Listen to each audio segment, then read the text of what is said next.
Hello students, कैसे हैं आप सब। आईसीटी वर्चुअल क्लासरूम में आप सबका स्वागत है। मैं विकास। आज हम क्लास 11th का मैथ्स करेंगे बच्चों। चैप्टर जो हमारा चल रहा है परम्यूटेशन एंड कॉम्बिनेशन, उसी चैप्टर को हम कंटिन्यू करेंगे। आज जो हमारा टॉपिक होगा वो होगा बच्चों परम्यूटेशन। अभी तक जो हमने बेसिक सीखे थे उसके आधार पे क्वेश्चन किए थे, अब वो काम आने वाले हैं। पीछे वाले जो क्वेश्चंस थे आपके वो भी अब काफी काम आने वाले हैं आपके। स्टार्टिंग वाले एग्जाम्पल ही उठाएंगे हम परम्यूटेशन सीखते टाइम, तो ध्यान से सीखें आप। और अगर आपने अच्छे से नोट्स बनाए हैं तो उनको रेफर कर सकते हैं आप, ताकि यहाँ पे आपको बेटर समझ में आ सके। कोई डाउट हो तो आप पूछ सकते हैं। इसी के साथ चलते हैं स्मार्ट बोर्ड पे, स्टार्ट करते हैं अपने क्वेश्चंस। देखिए स्टूडेंट्स, अब जो हम टॉपिक करने जा रहे हैं उसका नाम है परम्यूटेशंस। क्या है? परम्यूटेशन। क्या होते हैं परम्यूटेशंस? इसको हम क्या बोलते हैं हिंदी में? क्रमचय। तो अब आया है आपका रियल टॉपिक। अभी तक आप इसका बेस बिल्ड कर रहे थे, बेस बना रहे थे, ताकि ये आपको बेटर समझ में आ सके, अच्छे से आप कर सकें इसको। इसीलिए आपने अभी तक इतने क्वेश्चंस किए हैं। अब देखिए जो परम्यूटेशंस है होता क्या है, ठीक है। तो यहाँ पे जो आपने एक एग्जाम्पल किया था, ध्यान से देखना इस एग्जाम्पल को। एग्जाम्पल में आपको बोला गया था, एग्जाम्पल जो सबसे पहले एग्जाम्पल किया था हमने, उसमें क्या था? शब्द था एक आपके पास रोज, शब्द था रोज, ठीक है।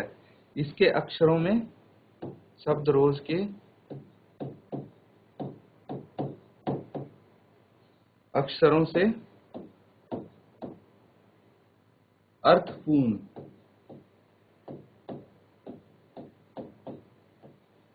अर्थपूर्ण या अर्थहीन,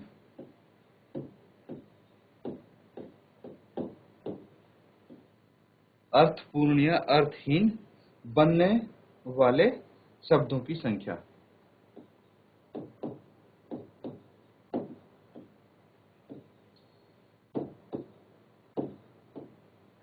बनने वाले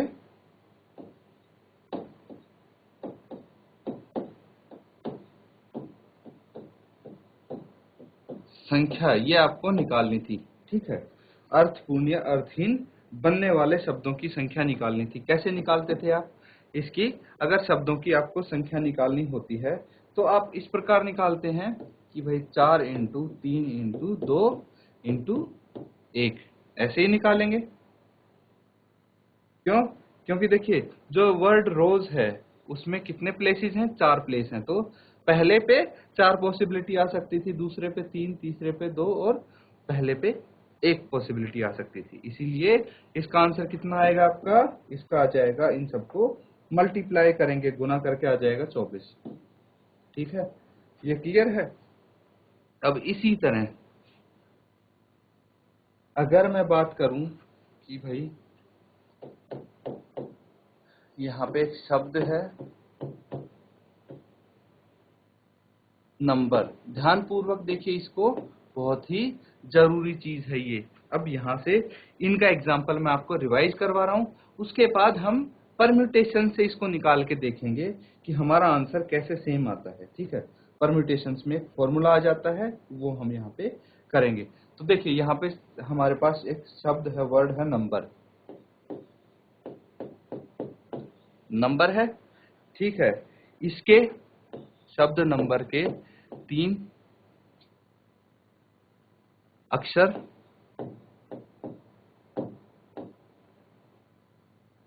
3 अक्षर के या 3 अक्षरों के अर्थपूर्ण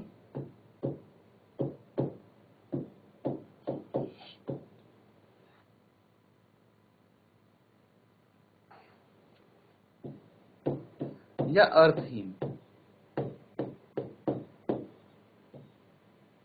अर्थपूर्ण या अर्थहीन बनने वाले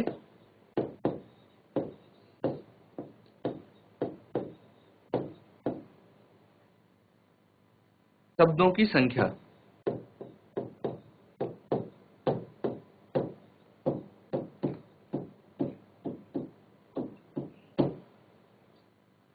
कितनी होगी ये बताइए, क्या कोई बता सकता है कि यहाँ पे तीन अक्षरों के अर्थपूर्ण या अर्थहीन बनने वाले शब्दों की संख्या। तो नंबर है, इसमें कुल कितने अक्षर है ये आपको देखना पड़ेगा, और हमें जो शब्द है वो कितने अक्षर का बनाना है, सिर्फ 3 अक्षर का, लेकिन नंबर में टोटल 6 अक्षर हैं। मतलब पहले स्थान पे 6 आ सकते हैं, दूसरे स्थान पे 5 आ सकते हैं और तीसरे पे 4 आ सकते हैं। इन सबको मल्टीप्लाई करेंगे तो 5 6 के 30 चौक 120 आ सकते हैं आपके पास। ठीक है, कितने हो गए? 120। अब इसी में अगर बोला जाए यहाँ पे कि यदि अक्षरों की पुनरावृत्ति की अनुमति होती तो बनने वाले शब्दों की संख्या कितनी होती? ध्यानपूर्वक देखना इसको, कि यदि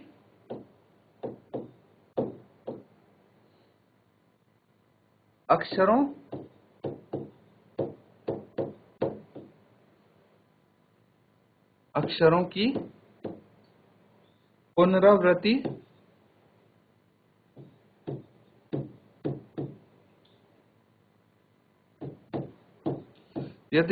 की पुनरावृत्ति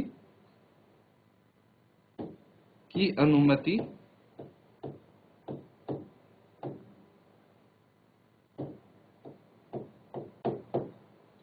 होती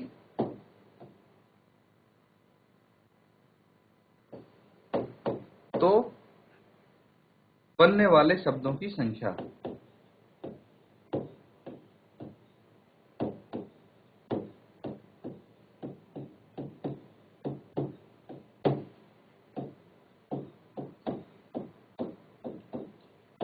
अब भाई अगर रिपीट कर सकते हैं हम तो क्या आएगी? जो हमारे पास अक्षर बनेंगे, तीन वर्ड्स का ही तो बनाना है हमें, लेकिन यहाँ पे रिपीट कर सकते हैं। मतलब पहले में भी एन आ सकता है, दूसरे में भी एन आ सकता है, तीसरे में भी एन आ सकता है। तो हमारे पास तीनों प्लेस में, तीनों स्थानों पे 6 वर्ड्स आ सकते हैं। तो इसीलिए इनको मल्टीप्लाई करेंगे तो 216। ठीक है, 216 अक्षर बना सकते हैं हम अगर पुनरावृत्ति की अनुमति होती तो। ठीक है, यहां से हमें देखिए ये चीज पता लगती है कि भाई अगर कोई भी हमारे पास वर्ड है, उसके अर्थपूर्ण या अर्थहीन शब्द बनाने के लिए अगर पुनरावृत्ति की अनुमति नहीं होती तो हम क्या करते हैं कि पहले स्थान पे जितने टोटल वर्ड्स हैं वो आ सकते हैं, दूसरे स्थान पे एक कम हो जाता है, तीसरे पे एक कम हो जाता है, ऐसे चलता जाता है। लेकिन पुनरावृत्ति की अगर अनुमति होती है तो टोटल जितने वर्ड्स हैं उतने ही हर स्थान पे हमें लेना होता है और मल्टीप्लाई करना होता है उनको। अब देखिए यहां से हम एक डेफिनेशन लिखेंगे। ठीक है, ध्यानपूर्वक उस डेफिनेशन को देखेंगे आप।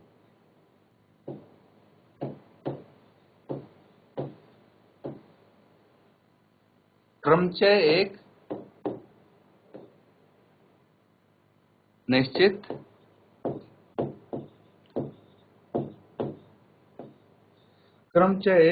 निश्चित क्रम में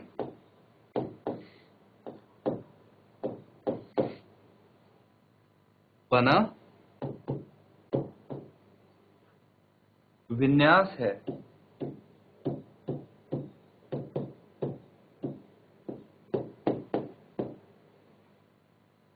जिसको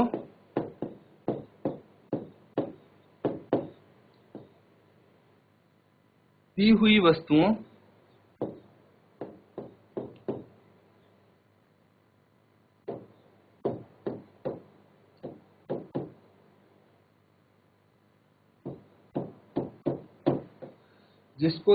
वस्तुओं में से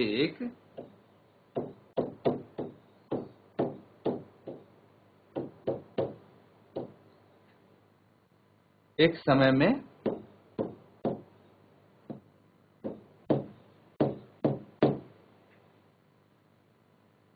कुछ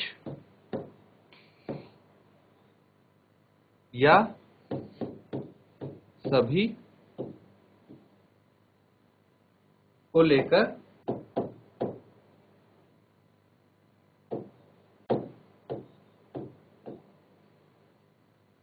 बनाया गया है।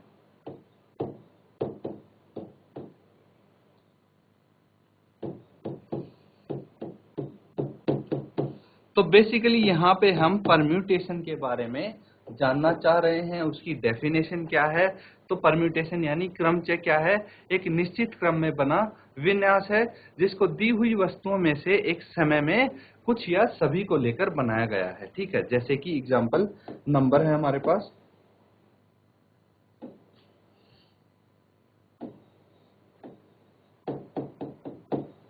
तो इसमें कितने हैं? 6 वर्ड्स हैं। ठीक है, तो इसमें से सभी को लेकर हमने 3 वर्ड्स का एक लेटर बनाया। तो ये क्या है? क्रमचय तो है। ठीक है, तो आप इसकी डेफिनेशन को ध्यान से एक बारी पढ़ें और इसको नोट डाउन कर लें। नोट्स बनाते चलें बच्चों साथ साथ, ताकि आपको बाद में रेफर करने में आसानी रहे और बेसिक्स आपके हमेशा क्लियर रहें। तो देखिए, इसको अभी तक जो हमने किया इसको नोट डाउन कर लो। ये यहाँ पे डेफिनेशन हो गई इसकी। तो चलिए अब हम फाइनल स्टेप पे आते हैं। ठीक है, जहां से हमें क्या पता लगेगा? क्रमचय यानी परम्यूटेशन का फॉर्मूला हम करने जा रहे हैं, फॉर्मूले के बारे में हमें पता लगेगा। तो यहाँ पे ध्यान से देखिए, क्या है? n। यहाँ पे हम ये फर्स्ट पार्ट लिख सकते हैं इसका। n क्या है? n विभिन्न, पहले मैं एक बारी आपके लिए यहाँ पे फॉर्मूला लिख देता हूँ, सूत्र इसका लिख देते हैं, फिर मैं इसकी डेफिनेशन लिखूंगा। NPR ये फॉर्मूला है। ठीक है, इससे हम क्या कर सकते हैं? n factorial upon n minus r factorial. ठीक है, ये सूत्र आएगा। तो अब इसके अकॉर्डिंग आप इस डेफिनेशन को पढ़िएगा। n विभिन्न वस्तुओं में से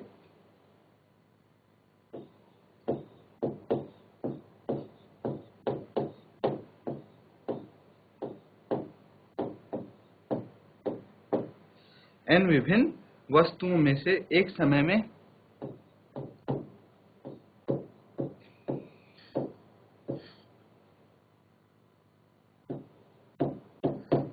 में r वस्तुओं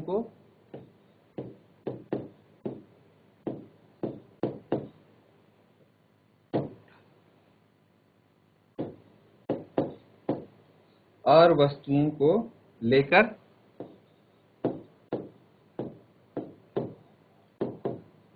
बने क्रमचयों की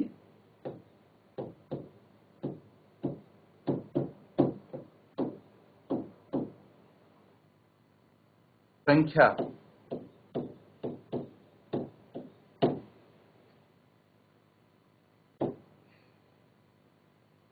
जबकि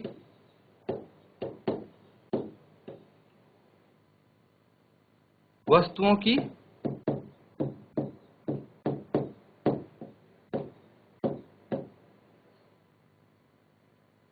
पुनरावृत्ति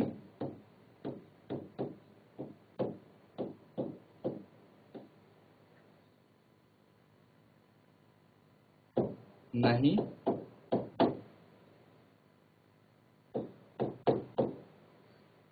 होती है। तो यहाँ पे क्या कहने की कोशिश कर रहे हैं कि n क्या है? विभिन्न वस्तुओं में से एक समय में r वस्तुओं को लेकर बने क्रमचयों की संख्या, जबकि पुनरावृत्ति नहीं होती है। ठीक है, तो यहाँ पे क्या है? आपको ये पता लग गया कि एक समय में r वस्तुओं को लेकर बने क्रमचयों की संख्या है। तो अब यहाँ पे हम इसको करने की कोशिश करेंगे। ठीक है, यहाँ पे इससे पहले हम एक और वो लिखते हैं यहाँ पे, इसका दूसरा पॉइंट। यहाँ पे क्या है कि भाई ये है तब यूज होगा जब पुनरावृत्ति नहीं होगी, लेकिन तब क्या, अगर पुनरावृत्ति होगी तो क्या होगा? ठीक है, तो वो भी हम देख लेते हैं केस। यदि वस्तुओं की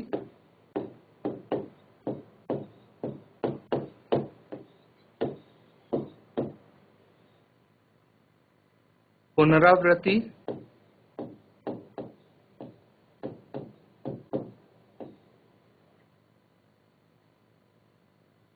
हो रही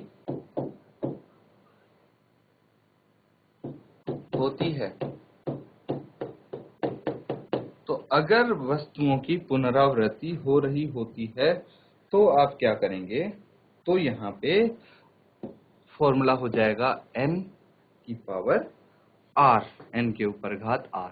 ठीक है, अब जो हमारे पास क्वेश्चंस थे उनको हम करके देखते हैं। ठीक है, जो क्वेश्चंस थे उनको हम यहाँ पे करके देखते हैं। तो पहले वाला एग्जाम्पल उठा के लाओ। जो परम्यूटेशन है उससे जो आपके पास पहले वाला एग्जाम्पल है क्या है कि भाई शब्द रोज है। ठीक है, शब्द रोज है, इसके अक्षरों से अर्थपूर्ण या अर्थहीन बनने वाले शब्दों की संख्या आपको बतानी है।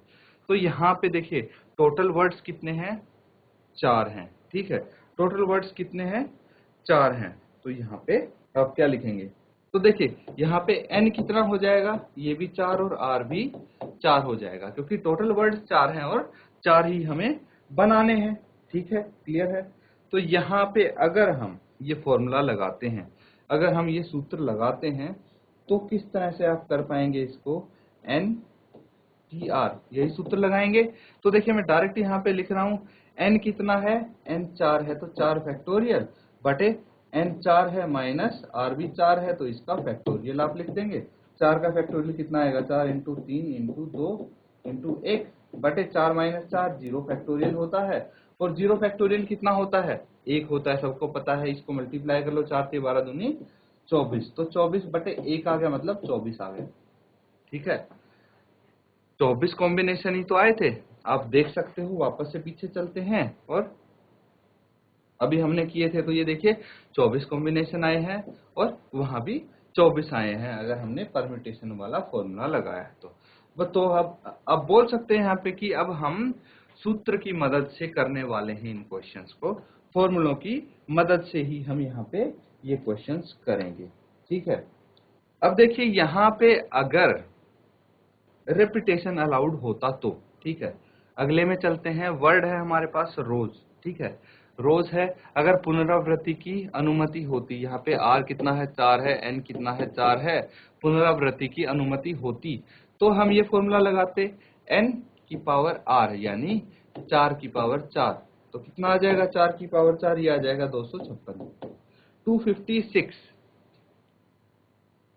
आप वैसे भी करके देख लिए, 1 2 3 4 है तो 4 इंटू 4 इंटू 4 इंटू 4 ऐसे ही तो आता, क्योंकि 4 वर्ड्स हैं और हमें 4 वर्ड के ही रैंडम बनाने होते हैं कॉम्बिनेशन। तो इस तरह से आप इनको कर सकते हैं। अब दूसरा एक और एग्जाम्पल था हमारे पास, वो देखिए यहाँ पे कौन सा एग्जाम्पल था वो देखेंगे। ठीक है, पहले इसको आप नोट डाउन कर लो। अब देखिए, अब हम करेंगे जो नंबर वाला एग्जाम्पल था, क्या है उसको हम यहाँ पे करेंगे। तो ये एग्जाम्पल था कि भाई शब्द नंबर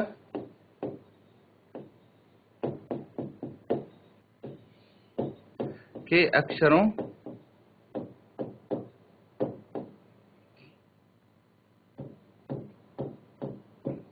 से 3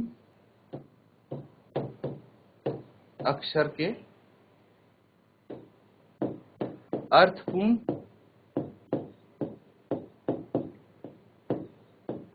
या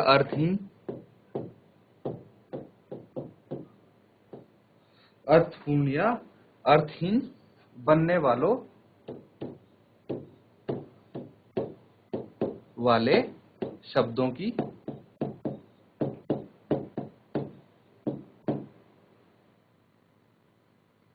की संख्या।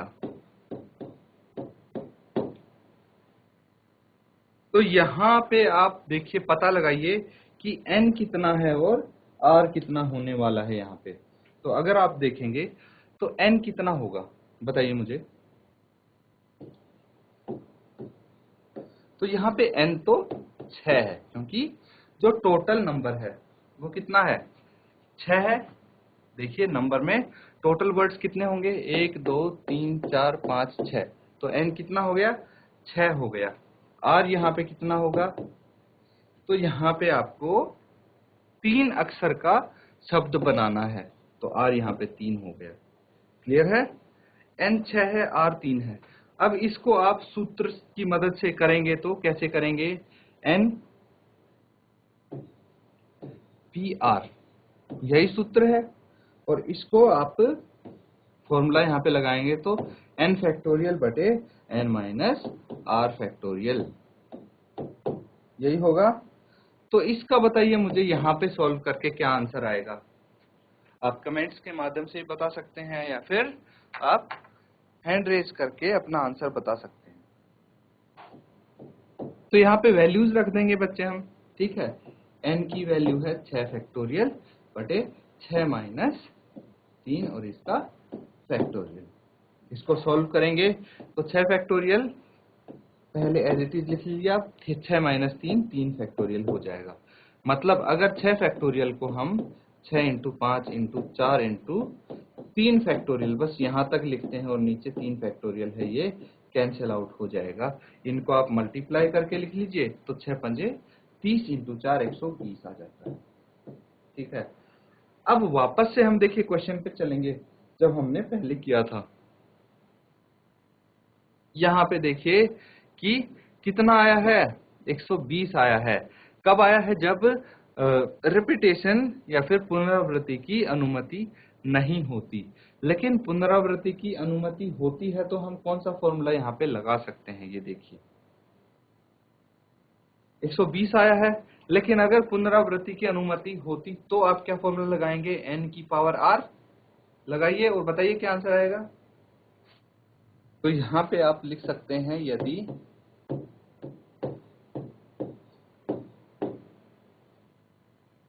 पुनरावृत्ति होती है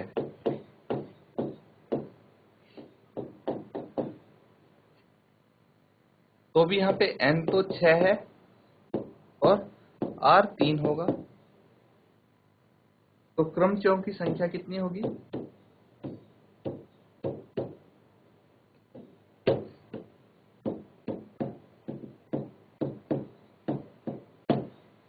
क्रमचयों की जो संख्या होगी वो होगी n के ऊपर पावर r, यानी n है 6, इसके ऊपर घात है 3, यानी 6 इंटू 6 इंटू 6। वापस से वही आ गया घूम के, ये 216 हो जाता है, ठीक है।